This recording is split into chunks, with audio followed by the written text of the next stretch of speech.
मुकेश एक गरीब घर का लड़का था। वो अपनी बीवी पूनम और बेटे चीकू के साथ रहता था।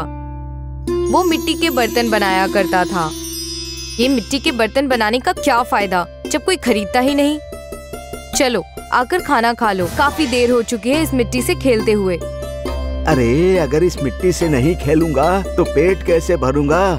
थोड़े से बर्तन रह गए हैं, उन्हें बनाने दो। अब्बू, मुझे भी मिट्टी के बर्तन बनाना सिखा दो। अभी तुम बहुत छोटे हो बेटा, जब तुम बड़े हो जाओगे तो तुम्हें भी मिट्टी के बर्तन बनाना सिखा दूंगा। रहने दो, तुमने मिट्टी के बर्तन बनाकर क्या पा लिया जो तुम्हारा बेटा पाएगा?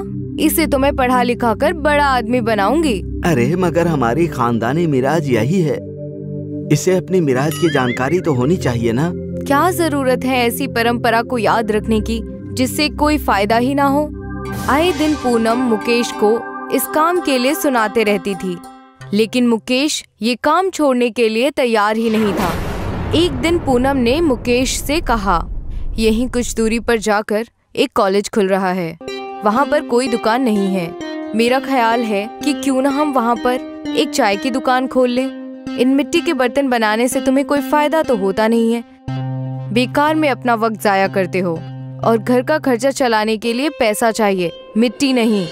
तुम बिना बात के मेरे बनाए हुए बर्तनों को क्यों कोसती रहती हो? एक दिन देखना ये बर्तन ही काम आएंगे। मुझे ये बेवजह की बातें नहीं चाहिए। मेरे भाई ने कुछ पैसे दिए हैं, मैं चाहती हूँ तुम उन पैसों से कॉलेज के सामने दुकान खोल दो। वहाँ के लड़के लड़कियाँ चाय पीने जरूर आएंगे। तुम्हें कुछ गलतफहमी हुई है। कॉलेज बनने से पहले ही वहाँ पर बहुत सारी दुकानें खड़ी हो गई हैं। आखिर मेरी दुकान क्यों चलेगी वहाँ पर? पूनम नहीं मानती और वो मुकेश को पैसे थमा देती है और उसे बाजार से सामान लाने के लिए भेज देती है। मुकेश पूनम के आगे हार जाता है और चाय का सामान लेकर कॉलेज के बाहर एक दुकान लगा देता है। जाने मन, मैंने कहा था ना कि यहाँ पर बहुत सारी दुकानें हैं, मेरी चाय कोई नहीं पिएगा। आज बस 20 चाय ही बिकी है। बस 20 चाय बिकी हैं। इस तरह से तो काम नहीं चलेगा। इससे तो जो खर्चा है वो भी पूरा नहीं होगा। चीनी इतनी महंगी हो गई है और पत्ती का तो कोई जवाब ही नहीं। अरे वहाँ पर इतने सारे लोग चाय बनाकर बेचते हैं, कुछ तो कॉलेज के अंदर भी लेकर जाते हैं। अब लोगों के ऊपर मुनहसर करता है कि वो किस तरह की चाय पीना चाहते हैं और किससे पीना चाहते हैं। मेरी चाय बिकती ही नहीं है, मगर तुम्हें तो मुझे चाय की दुकान पर ही बिठाना है। मैं अच्छा खासा बर्तन बनाने का काम कर रहा था, मगर तुम्हें वो पसंद नहीं आया। अब्बू, आप आ गए। आपने मुझे पिछले हफ्ते वादा किया था कि आप मुझे बर्तन बनाना सिखाएंगे, पर आपने तो मुझे सिखाया ही नहीं। रुक, अभी सिखाता हूँ। मुकेश चीकू को चाक चलाना सिखाता है। वो अपने नन्हे नन्हे हाथों से बर्तन बनाने की कोशिश करता है। वो उसे सिखाकर अगले दिन अपने दुकान पर चला जाता है। जब वो चाय की दुकान पर अपने ग्राहकों का इंतजार कर रहा था, तभी चीकू दौड़ा दौड़ा वहाँ पर आता है। अब्बू, देखो मैंने क्या बनाया है। अरे ये तो इडली जैसा कप बन गया। मैंने तुझे इतना अच्छा कप बनाना सिखाया था, मगर तू ये क्या बना कर लाया? अब्बू, मुझसे ऐसा ही कप बना है।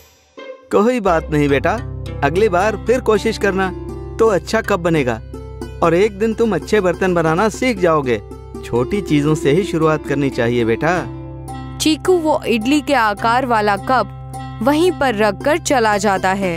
तभी एक आदमी चाय पीने आता है। अरे जनाब, एक कप चाय बनाना और मिट्टी के कप में देना। देखिए जनाब, मेरे पास मिट्टी के बर्तन नहीं है, बल्कि डिस्पोजेबल हैं और मैं उन्हीं में सबको चाय देता हूँ। अरे क्यों झूठ बोल रहे हो भाई, यही तो रखा है कप। अरे ये तो मेरे बेटे ने बनाया है। अरे ये तो बहुत ही खूबसूरत कप है, बिल्कुल इडली के आकार का। मुझे तो इसी में चाय पीनी है। मुकेश उस आदमी की जिद की वजह से उसे इडली के आकार वाले कप में चाय देता है। उसे इडली के आकार वाले कप की चाय बहुत अच्छी लगती है और वो कॉलेज के सभी लोगों को उसके बारे में बताता है। सभी इडली के चाय की ख्वाहिश लेकर उसके दुकान पर आते हैं। अरे पूनम, आज तो कमाल हो गया। सब उस इडली जैसे कप में चाय पीना चाहते थे जिसे चीकू ने बनाया था। अब मैं रात को इडली के आकार का कप बनाऊंगा और सुबह उसी में सबको चाय दूंगा। इससे मेरा कारोबार और भी ज्यादा चलेगा। अरे वाह, इडली वाली चाय, ये तो अलग ही स्वाद आएगा। चीकू, तुमने तो कमाल कर दिया बेटा, इडली जैसा शक्ल वाला कप बनाकर।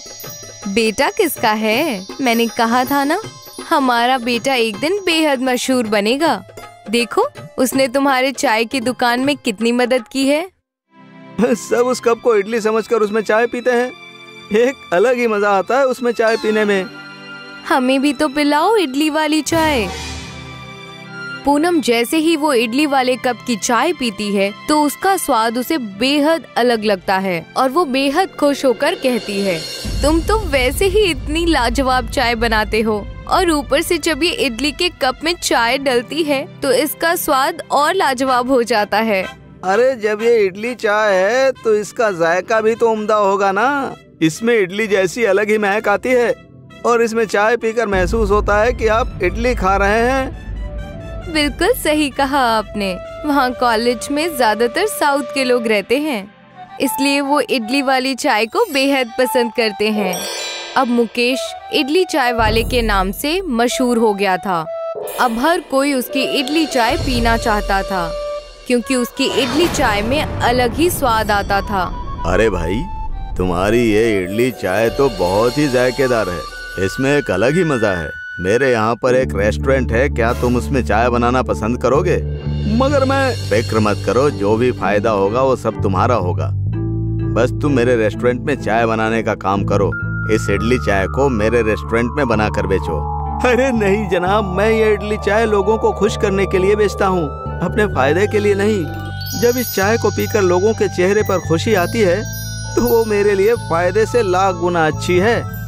आपके रेस्टोरेंट में कोई गरीब नहीं आ जा सकता ना। मेरी चाय की दुकान पर हर तरह के लोग आते हैं। मैं ये इडली चाय सभी लोगों के लिए बनाता हूँ, सिर्फ अमीरों के लिए ही नहीं। मुझे तुम्हारी ये सोच सुनकर बहुत खुशी हुई भाई। मैं तो सिर्फ तुम्हारे दिल का ख्याल जानना चाहता था कि इडली चाय को बनाने के बाद तुम्हारे दिल में कहीं गुरूर तो नहीं आ गया। मगर तुम नेक दिल और ईमानदार आदमी हो। मैं भगवान से दुआ करता हूँ कि तुम्हारी ये इडली चाय की दुकान ऐसे ही चलती रहे और तुम्हें लोगों की भरपूर दुआएं मिलती रहे। मुकेश अब लोगों की इसी तरह सेवा करता रहता है।